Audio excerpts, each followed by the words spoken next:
হুজুররা কবরে যাবে, আপনি যাবেন না? উত্তর দেন। হুজুররা, তোমরা উত্তর দাও ছেলেরা, ইয়াং জেনারেশন তোমরা যারা আছে, হুজুররা কবরে যাবে, তোমরা আমরা যাব না? হুজুরদের নবী মুহাম্মদ সাল্লাল্লাহু আলাইহি ওয়াসাল্লাম আমাদের নবী নন? নবী সাল্লাল্লাহু আলাইহি ওয়াসাল্লাম শুধু সাহাবীদের জন্য আসছিলেন না আমাদের সবার জন্য আসছিলেন? নবী সাল্লাল্লাহু আলাইহি ওয়াসাল্লাম সারা জীবনে যে কষ্টগুলো স্বীকার করেছেন তা নিজের জন্য না আমাদের জন্য? কিয়ামতের মাঠে তার সুপারিশ ছাড়া আপনি পার পাবেন? তাহলে আপনাকে সুন্নত কেন শেখাতে হবে? কেন আপনাকে মেসি নেইমারের হিস্ট্রি পড়াতে হয় না, আপনি তো নিজেই জানেন? কেন আপনাকে এই নায়ক নায়িকাদের হিস্ট্রি পড়াতে হয় না, আপনি নিজেই জানেন, খোঁজ খবর নেন? কিন্তু মুহাম্মদ সাল্লাল্লাহু আলাইহি ওয়াসাল্লাম সম্পর্কে এত গাফেল কেন?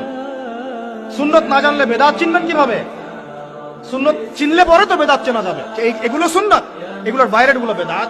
তখন তো বেদাতের আলাদা করে সংজ্ঞা আপনাকে শেখাতেই হয় না।